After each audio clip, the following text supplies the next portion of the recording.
ചപ്പാത്തി കഴിക്കുക കേട്ടോ. കടലക്കറി ഉണ്ടാക്കി, ചപ്പാത്തിയും കടലക്കറി. അപ്പോൾ ഇന്നലത്തെ വീഡിയോ കണ്ടില്ലേ? രാത്രി ഞാൻ ഇന്നലെ രാത്രി ഇട്ടതാ. അത് എന്താ പറയുക, ഉപ്പും ഈ ഉലൂബിക്ക ഉപ്പിലിട്ടില്ലേ. അപ്പോൾ വെറുതെ ഇരിക്കുമ്പോൾ തോന്നി ഇന്നലെ വേറൊന്നും എടുത്തിട്ടുണ്ടായില്ല. അപ്പോൾ ആ ഉലൂബിക്ക, ആ വെള്ളം തിളയ്ക്കുന്ന സമയം ഉലൂബിക്കയുടെ ഒക്കെ ഒന്ന് കാണിക്കാമെന്ന് കരുതി വെറുതെ ഇട്ടതാ കേട്ടോ. അപ്പോഴേ എൻ്റെ മോള് പറഞ്ഞു, അമ്മ എന്താ കച്ചട്ടി കാണിച്ചിട്ട് അതിൻ്റെ വില പറഞ്ഞില്ലല്ലോ എന്ന്. അപ്പം ഞാനത് ഓർത്തില്ല വിലയുടെ കാര്യം.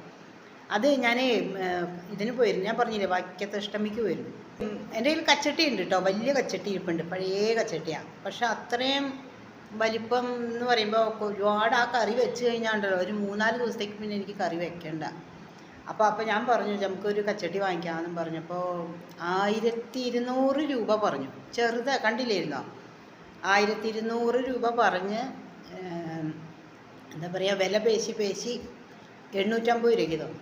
അതാണ് അതിൻ്റെ വില കേട്ടോ. ഞാൻ വില പറഞ്ഞില്ല എന്ന് ഇന്നലെ മോളെ പറഞ്ഞു. അത് കാണുന്നവർക്ക് വിലയും കൂടി പറയണ്ടേ എന്ന് വെച്ചു. ശരിയാണ്. അപ്പോൾ 850 രൂപയാണ് കേട്ടോ. അത് വില പേശിയിട്ടാണ് കേട്ടോ.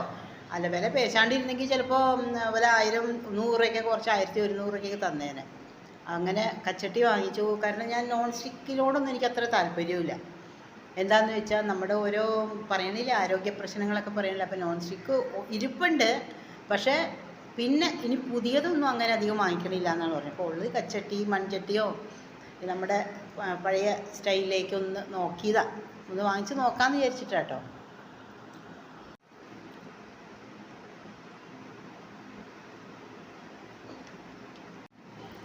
അപ്പോൾ കാലത്തെ പണിയൊക്കെ കഴിഞ്ഞു. ഇനി ചോറ് വെക്കണം, കുറച്ച് കറി എന്തെങ്കിലും ഉണ്ടാക്കണം. ചപ്പാത്തി ഉണ്ടാക്കി വെച്ച് ഞാൻ എങ്ങനെ അറിയോ, സാധാരണ ചപ്പാത്തി ഉണ്ടാക്കുമ്പോൾ വൈകുന്നേരം രാത്രിയിലേക്ക് ഉണ്ടാക്കുമ്പോൾ ഞാൻ കുറച്ച് കൂടുതൽ ഉണ്ടാക്കി വയ്ക്കും. അപ്പോൾ രാവിലത്തേക്കും കൂടി ആയല്ലോ. അങ്ങനെയൊക്കെ കേട്ടോ, ഞാൻ അങ്ങനെയൊക്കെ ചെയ്യും. ചപ്പാത്തി ഇപ്പോൾ ഞങ്ങൾക്ക് എന്താ പറയുക, എല്ലാവർക്കും ചിലപ്പോൾ അത് ഇഷ്ടപ്പെടുമെന്ന് തോന്നണില്ല, എന്നാലും ഞാൻ അങ്ങനെയാണ്.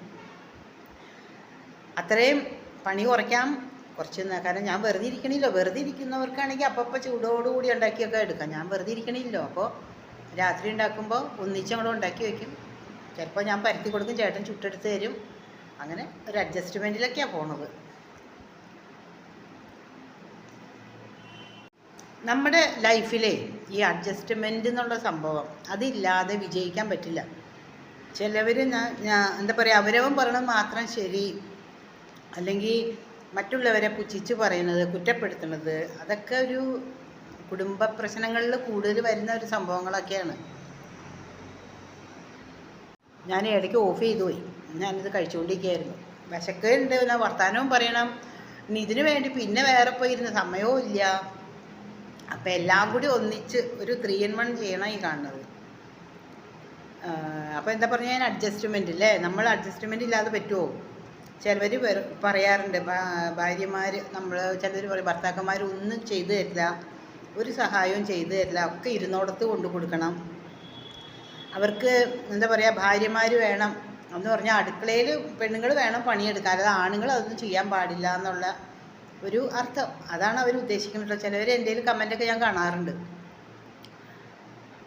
അത് എന്താ പറയുക, അതിനൊക്കെ മറുപടി പറയാമെന്ന് വെച്ചാൽ, നമ്മുടെ കുടുംബം നല്ല രീതിയിൽ ശരിക്കും പറഞ്ഞാൽ നല്ല സന്തോഷത്തോടെ സമാധാനത്തോടെ ഒക്കെ പോകണമെങ്കിൽ 2 പേരും അഡ്ജസ്റ്റ് ചെയ്യണം.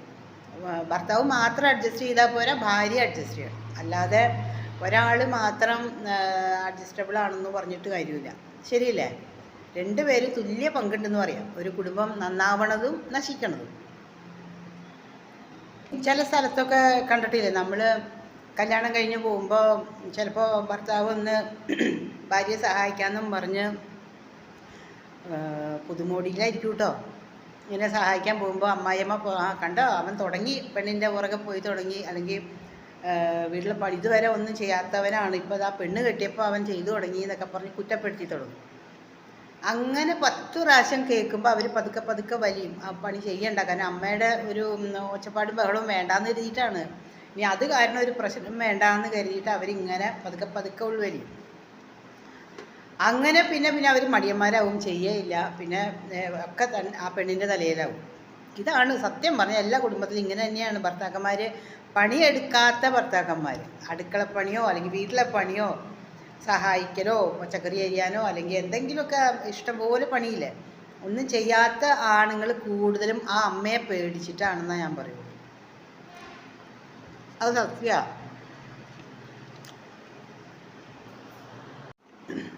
ചില ബിരുദന്മാരുണ്ട് പുറമെ പോയി കഴിക്കും, കൂട്ടുകാരുടെ കൂടെ പോയി ഒക്കെ നന്നായിട്ട് ഭക്ഷണം കഴിച്ചിട്ട് വരും. വീട്ടിൽ വന്നിട്ട് കുറ്റവും പറയും, കറിക്ക് ഉപ്പില്ല അല്ലെങ്കിൽ അതില്ല. അതെന്താ അറിയോ, ഈ ഹോട്ടലിൽ കഴിച്ച് ശീലമുള്ളവന് വീട്ടിലെ ഭക്ഷണം ഇഷ്ടപ്പെടില്ല.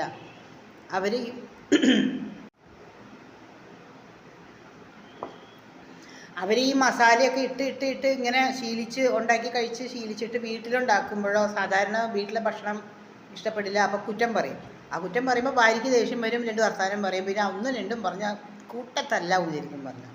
ഇങ്ങനെയൊക്കെയാണോ എല്ലാ കുടുംബത്തിലും ഇങ്ങനെയൊക്കെ തന്നെ നടക്കുന്നത്. ഒട്ടും മോശമല്ല, എല്ലാ വീട്ടിലും ഉണ്ട്. ഇപ്പോൾ എൻ്റെ വീട്ടിലും അതെ, ചില സമയത്തൊക്കെ ഞങ്ങളും തമ്മിലൊക്കെ അങ്ങനെ പതിവുള്ളതാണ്. ഓരോ ദിവസം ഓരോ കാരണങ്ങളൊക്കെ ആയിരിക്കുന്നു, അത്രേ ഉള്ളൂ. എല്ലാ കുടുംബത്തിലും ഉള്ള പൊട്ടലും ചീറ്റലും എൻ്റെ വീട്ടിലും ഉണ്ട്. കണ്ടില്ലേ, സംസാരിച്ച് എൻ്റെ ചപ്പാത്തി തിന്നു കഴിഞ്ഞു. രാവിലെ ഞാൻ ശരിക്കും ഭക്ഷണം കഴിക്കും കേട്ടോ. ഒരു 3-4 ചപ്പാത്തി കഴിക്കും, അത്യാവശ്യം കറിയും കഴിക്കും. ഉച്ചയ്ക്ക് കുറയ്ക്കും. ഉച്ചയ്ക്ക് കുറച്ച് ചോറ്, ജസ്റ്റ് കുറച്ച് കഴിക്കുള്ളൂ, ഒരുപാട് കഴിക്കില്ല. രാത്രി ഈ പറഞ്ഞ പോലെ കുക്കുംബർ അല്ലെങ്കിൽ എന്തെങ്കിലും ചെറിയ രീതിയിൽ, അതും ഉള്ളൂ കേട്ടോ. രാവിലെ മാത്രമാണ് ശരിക്കും ഭക്ഷണം കഴിക്കുന്നത്. കാരണം തടി കൂടുതലാണെന്നും പൊതുവേ പറയുന്നുണ്ട്. തടി ഒരു കാലത്ത് ചെറുപ്പത്തിലൊക്കെ തടി ഇല്ലാഞ്ഞിട്ട് വിഷമമായിരുന്നു, ഉള്ളതൊക്കെ വലിച്ചു വാരി തിന്നുമായിരുന്നു, എന്നിട്ട് തടി വെക്കില്ലായിരുന്നു. ഇപ്പോഴാണ് അതൊക്കെ വർക്കൗട്ടായി തുടങ്ങിയേക്കണത്. അപ്പോൾ ഇപ്പോഴത്തെ ഭക്ഷണം കുറച്ച് കുറയ്ക്കുക, രാവിലത്തെ ശരിക്കും കഴിക്കുക, അങ്ങനെയാണല്ലോ പറയാറില്ലേ. രാവിലെ നന്നായിട്ട് കഴിക്കുക, ഉച്ചയ്ക്ക് മിതമായിട്ട് കഴിക്കുക, രാത്രി കഴിച്ചില്ലെങ്കിലും കുഴപ്പമില്ല എന്നുള്ള ഇതാണല്ലോ. എന്നാലും വിശന്നിരിക്കാൻ വയ്യ. രാത്രി ചിലർ പറയും 5 മണി കഴിഞ്ഞാൽ കഴിക്കാതിരുന്നാൽ മതി, തടി കുറയും എന്നൊക്കെ പറയും. പക്ഷേ 5 മണി തൊട്ട് ഈ 10-11 മണി വരെ ഉറങ്ങാതിരിക്കുകയല്ലേ. അപ്പോൾ ഇങ്ങനെ വെറുതെ ഇരിക്കാൻ പറ്റുമോ? വിശക്കൂലേ? ഭക്ഷണം കഴിക്കും കേട്ടോ. ഭക്ഷണം കഴിച്ചില്ലെങ്കിൽ നമുക്ക് ഓരോ ജോലി ചെയ്യുമ്പോൾ നമുക്ക് ക്ഷീണം വരും. അപ്പോൾ ആരും ഉണ്ടാക്കി തന്നോ ഇല്ലയോ, ഭർത്താവ് ഉണ്ടാക്കിയോ അല്ലെങ്കിൽ അമ്മായിമ്മ ഉണ്ടാക്കി തന്നോ ഇല്ലയോ, അവനവൻ ഉണ്ടാക്കി തിന്നുക, ഭക്ഷണം കഴിക്കുക, അവനവൻ്റെ ആരോഗ്യം നോക്കുക. അപ്പോൾ ഇനി പാത്രമൊക്കെ കഴുകി വെക്കട്ടെ. ഇനി ഉച്ചത്തേക്കുള്ള കറി എന്തെങ്കിലും ചെറുതായിട്ട് വെക്കണം. അപ്പോൾ നാളെ വേറെ എന്തെങ്കിലുമൊക്കെ ആയിട്ട് ഇതുപോലെ പറഞ്ഞുകൊണ്ട് വരാം കേട്ടോ. അതുവരെ എല്ലാവർക്കും